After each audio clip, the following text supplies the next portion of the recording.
My name is Renee Kegley, and I am presenting my paper called The Invitation of the Sufferer for the Tragedies class. So hello, Professor Kilpatrick. I was fascinated at the beginning of the course when we realized that the actual meaning of the word tragedy is goat song, and it refers to all the sights and sounds of an animal dying on an altar in the Dionysian theater. And it's particularly interesting that the theater itself, the productions would have been performed in the place where the altar was. The altar would have been moved aside and the production completed there. And it lends the impression that the actual production is itself a sacrifice. And then because of that, it has meaning, which makes sense. But what I was mostly interested in as we were reading these tragedies is what is it that causes the audience to choose to continue to look at this really gory ritual, to look at the tragedies that characters are enduring in all of these plays and works of literature. They know they can't do anything. Why don't they look away? One theory is voyeurism, because people get some sort of enjoyment from seeing things that are painful. Consider how people drive past an accident on the road and can't help but rubberneck and crane their necks to see just a glimpse of the tragedy. There's a morbid curiosity in it. Susan Sontag wrote this fantastic essay called Regarding the Pain of Others, where she talked about why people are so drawn to tragic photography, particularly war photography. And she talks about the voyeuristic allure of people looking at it and knowing, like, this isn't happening to me. I'm not ill. I'm not dying. I'm not trapped in war. And that they get to sort of indulge in those horrors without having to actually set foot into them. But I couldn't help but feel that voyeurism is an incomplete response to why the audience doesn't look away. Voyeurism doesn't account for that desire to bring aid and that desire to be meaningful in a disaster. That the person who looks at the wreckage on the road, yes, they're voyeuristic, but there's a part of them that wants to be useful, that wants to be able to help, that sort of hopes that maybe the sufferer will say, like, pull over and help me, and that they'll get to be the hero for the day. In her essay, she quoted William Hazlitt, who says, "The love of mischief and the love of cruelty is as natural to human beings as sympathy is." And while I agree, I don't think that voyeurism really covers that sympathy aspect. Another theory explaining why the spectator is so drawn to the tragedies that they don't look away is the concept of catharsis. This idea that audience members are coming to watch these tragedies filled with their own deep repressed feelings, and that by watching the unbound expression on the stage, they themselves are being purged of these feelings. And Aristotle talks about catharsis, and he talks about the drama as having incidents arousing pity and fear wherewith to accomplish its catharsis of those emotions. And yes, catharsis is an essential aspect of why the audience is so satisfied watching tragedy, but I read an interesting essay by Tobias Will called 8 Fictional Feelings, and he argues that the feelings we see on stage, yes, they enhance our enjoyment of the play, but they don't actually trigger real emotional responses, because if the audience was watching The Bacchae, for example, and they actually felt the terror that Pentheus was being ripped limb from limb, they would actually run and leave the stage. They wouldn't stay. So Wilk describes the feelings that the audience has regarding the play as aesthetic or quasi-emotional experiences. And if this is true, then it's a counter-model to catharsis, because catharsis is an idea that revolves around the fact that the drama is arousing real pity and real fear.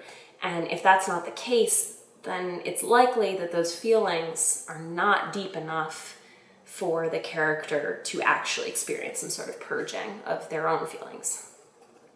So because I don't think that voyeurism or catharsis are sufficient to answer why the audience does not look away, my paper explores the invitation of the sufferer, that during the tragedies, the characters who are suffering at some point, intentionally or unintentionally, break the fourth wall and invite the audience to be a witness to their pain, because the only thing worse than suffering and not being able to do anything about it is having nobody with you.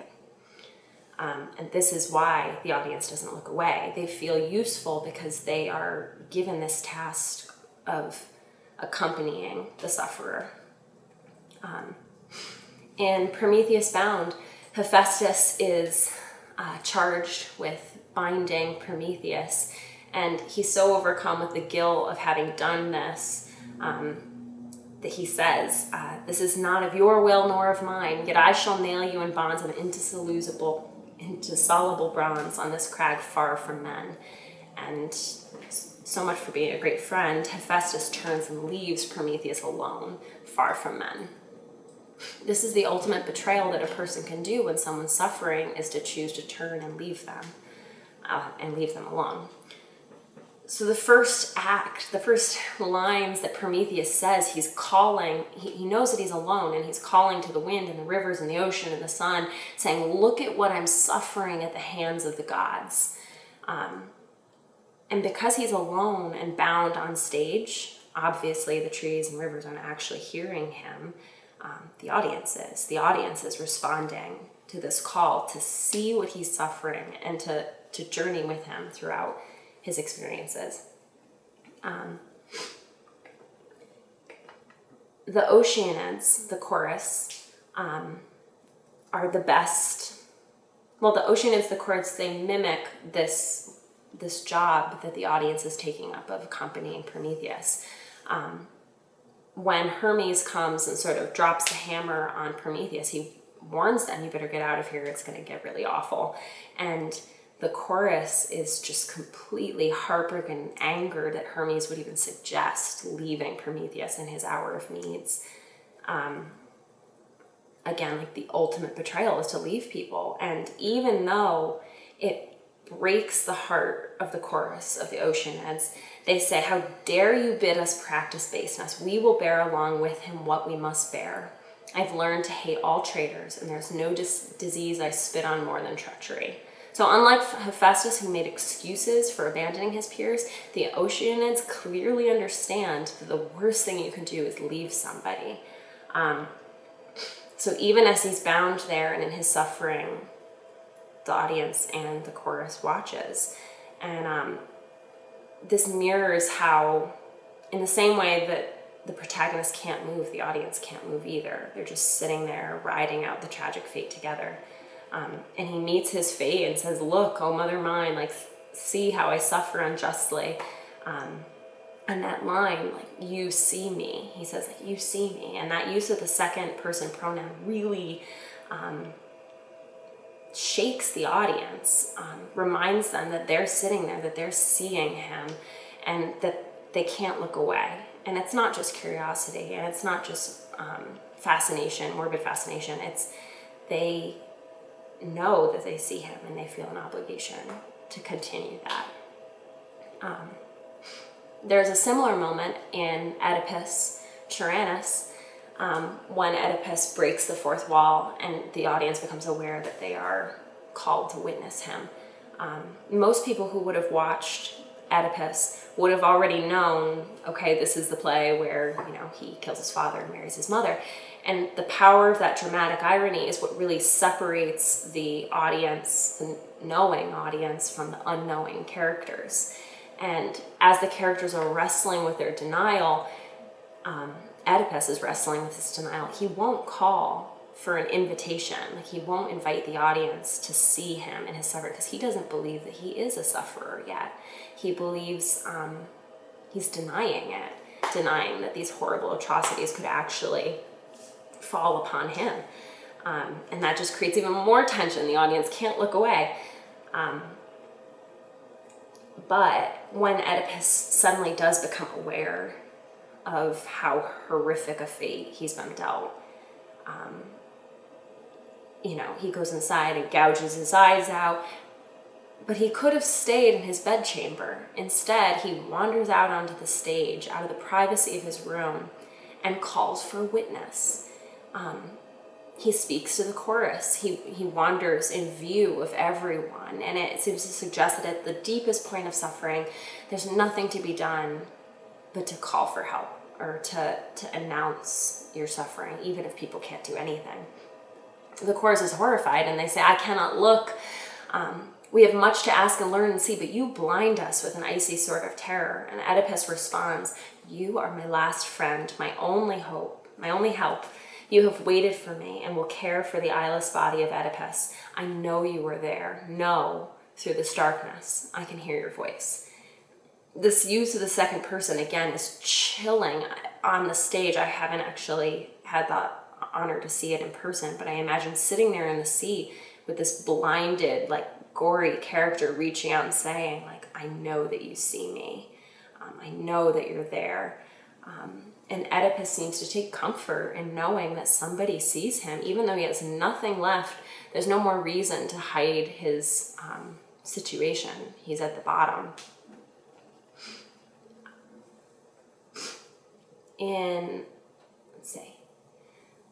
Also, there's a similar need for audience and need for witness in the Bacchae. The entire Bacchae is about how Dionysus is upset that he isn't being properly witnessed. He isn't being properly treated. There are rumors circulating saying that he's not a god, and that is the ultimate affront to blaspheme him. And the entire play is a giant spectacle saying, "Look at me, look at how I'm real, look at how I'm valid, look at how I am a god." He begins the stage alone. He begins the play alone on the stage, and he says, "I'm back. You see me at the rivers, but my godhead you cannot see because I've changed it for this body of a man." And he has this gleeful tone as he expresses what he's going to do to the city. And he says, "Like it or not, this town was learned to perfection. All my mysteries had to teach. And when the shock of my power dawns on its people, they will believe that my mother was honest and that I am the god she bore to Zeus." This failure to bear witness to Dionysus is the exact reason that this city is going to suffer. He hears of Pentheus, who is not making him offerings of wine and not including him in his prayers, and even punishing the people who are worshiping Dionysus. And so he says, "Therefore, what happens next will be my demonstration to him and to Thebes that I was born a god." This soliloquy invites the audience to be the ultimate witness of the justice that Dionysus is going to deal against those who fail to recognize his deity. He says, "Everything you see after this is about me getting justice and being properly witnessed."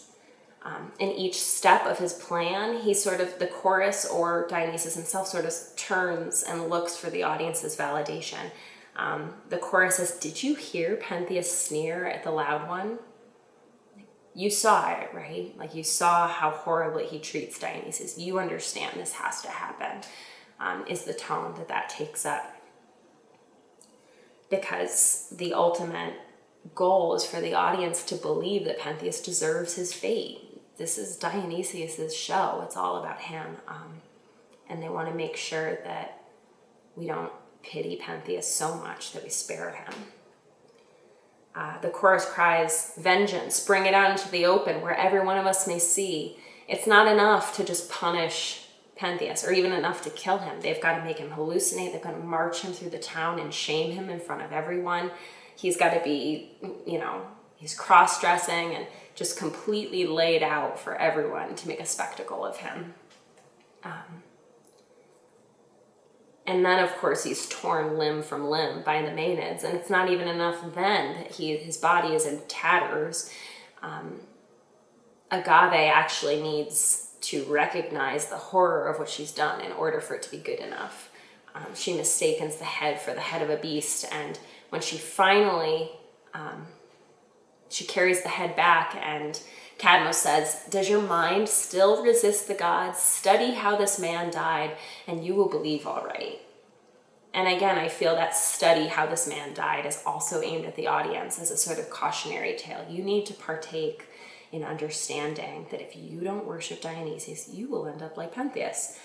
And Agave has that realization from studying the man's death. And she says the gods can do anything. They can frustrate whatever seems certain and make what no one wants all at once come true. And today this god has shown it all. And so Euripides puts on this spectacle of Pentheus' suffering, of Agave's suffering, of the vengeance that Dionysus finally gets for himself. And the audience doesn't look away. They partake in worshiping Dionysus by witnessing his mistreatment and his consequent vengeance. On to Hamlet.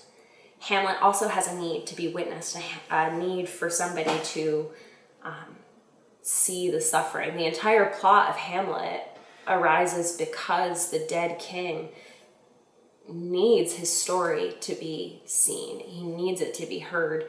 As a ghost, he's punished, wandering around until the truth of his murder is brought into the light and he's avenged. And so Hamlet is charged with making sure that this task comes into the light, and that everyone sees the suffering that happened and verifies that the vengeance is legitimate.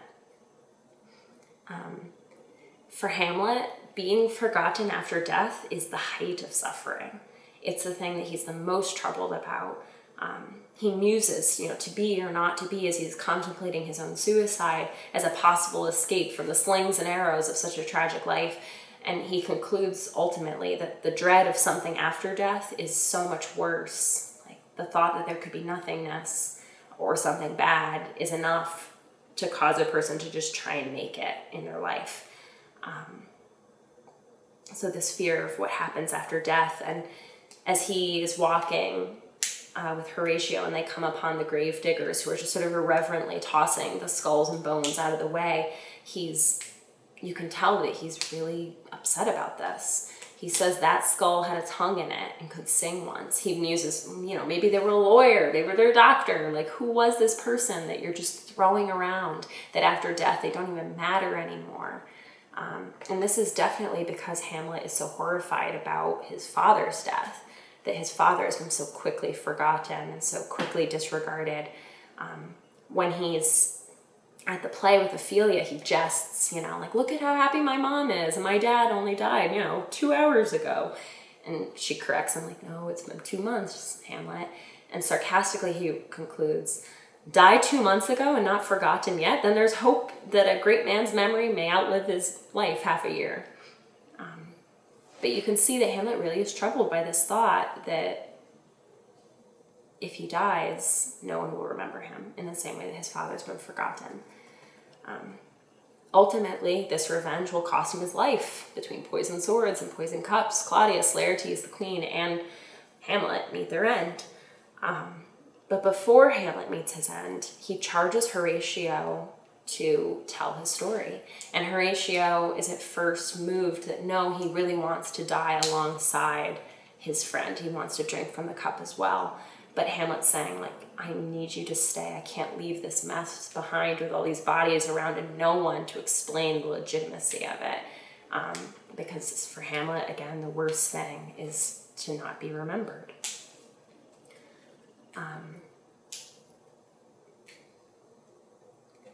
And because of Horatio being left as a witness, the vengeance on Claudius is enough. It wouldn't have been enough just to kill Claudius. It needs to be certain that his misdeeds are shared with everyone. And Horatio accomplishes that need for witness. In Othello, there's also this need to be witness, this need of the sufferer to invite help. Throughout the play, Iago's use of soliloquies is constantly repulsing and attracting the audience. He informs the audience of every step of his cunning, evil plan, and they're the only ones who know exactly what's happening. And that creates this tension, similar to an Oedipus, where the audience knows and everyone else is just falling over Iago's terrible plot. He says, I'll pour this pestilence in Othello's ear. I'll turn Desdemona's virtue into pitch. And in the same way that his words and his wit are what traps his victims, it's also luring in the sympathy of the audience. The audience feels sort of intimate with Iago because he tells them everything. And the audience is the only one who gets to hear the inner workings of Iago. And so they almost cheer for him, almost voyeuristically want to see how far he can take it. But ultimately they sympathize with Othello. And once Iago's plan sort of bursts and it becomes clear to the characters of what has happened, there's this bubbling where all of the characters are desperate to give their bit and to say, look, I didn't do this out of malice. Like, look, I didn't mean to. Look, I'm innocent to a certain extent. With her last breath, Desdemona says, a guiltless death I die. Emilia is horrified at her participation, willingly and unwillingly, and she refuses to stop telling the truth. In fact, this is why Iago stabs her. She says, I, peace? No, I will speak as liberal as the north. Let heaven and men and devils, let them all cry shame against me, yet I'll speak. She's desperate to have her life be remembered as being in the truth, and not as being remembered as a contributor to Iago's plot. And because she does that, she tears back the veil, and Othello also sees the truth. And like Emilia, once he becomes aware of Iago's manipulations, he doesn't want to be remembered as having a part in Iago's plan. He wants it to be remembered the way he experienced it, and that's really important. That is basically the ending of the play, is that Othello's going to kill himself, but not before he leaves instructions on how he wants to be remembered. He says, I pray you in your letters, when you shall these unlucky deeds relate, speak of me as I am. So don't over-exaggerate, but also say that I'm responsible, but not without mentioning that I was manipulated.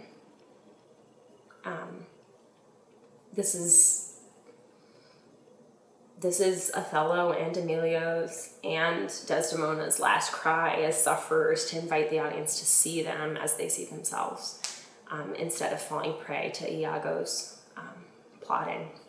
And the final line of the play, it's Lodosico saying, myself, I will straight aboard, and to the state this heavy act with heavy heart relate. And the actual end of the play is a character leaving with the sincere intent to convey the sufferer's tragedies honestly in the city, and thus escaping how Iago would rather have everyone suffer in silence and suffer thinking that they deserved it and that there was no plot. Okay. And then in the last book that we read together, Fences, it is similar to the Greek and Shakespearean plays, which all attribute fate as the cause of tragedy.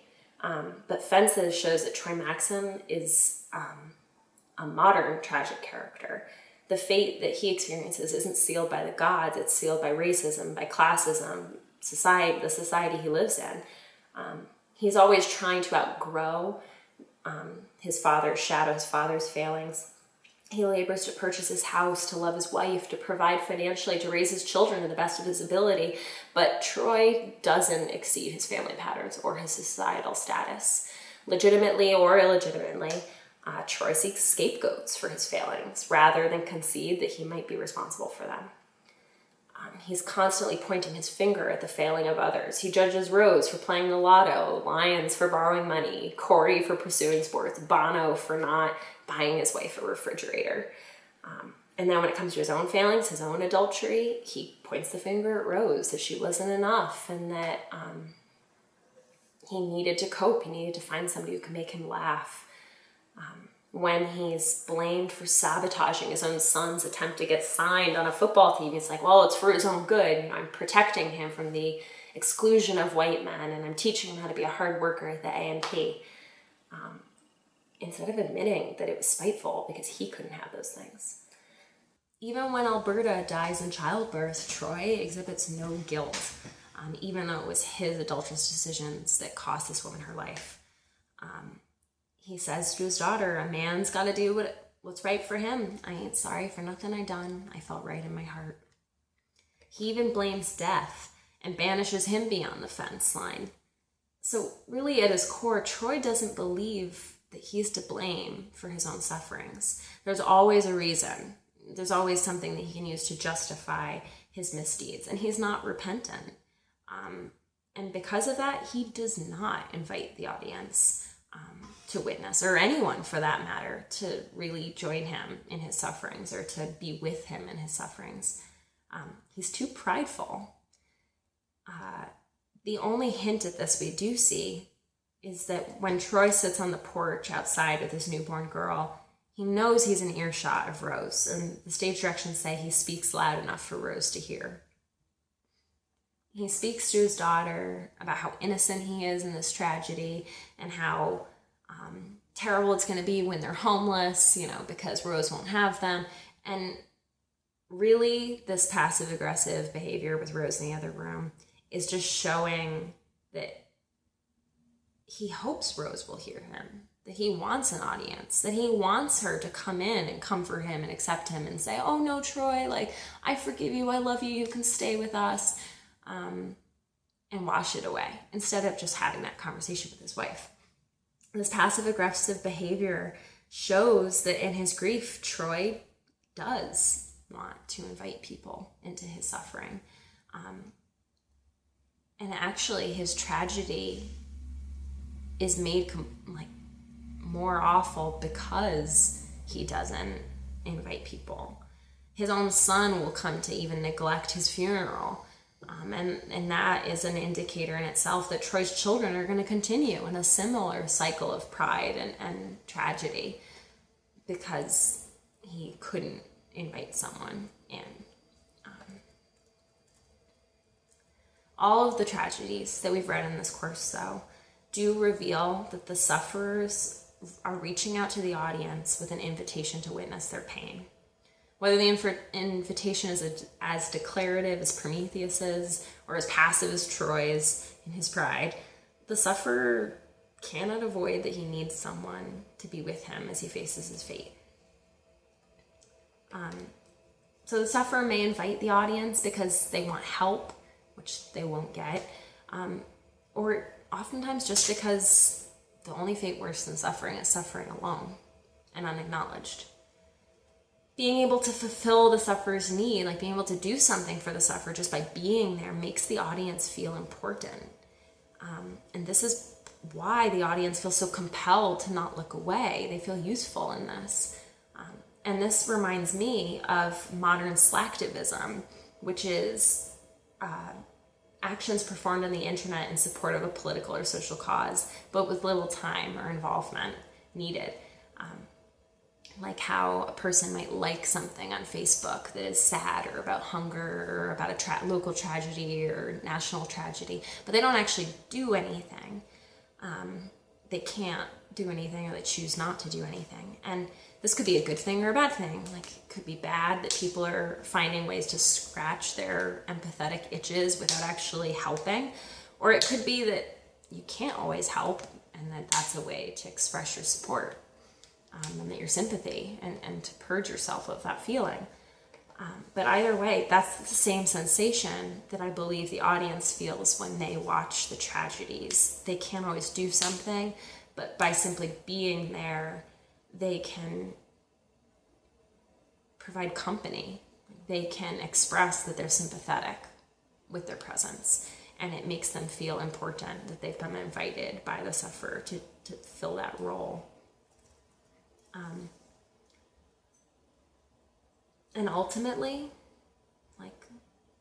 the audience has a role to play, and because of their participation, the sufferer isn't left alone.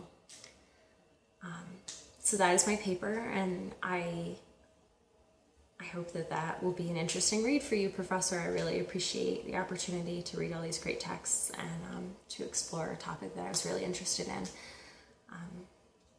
All my best. Take care.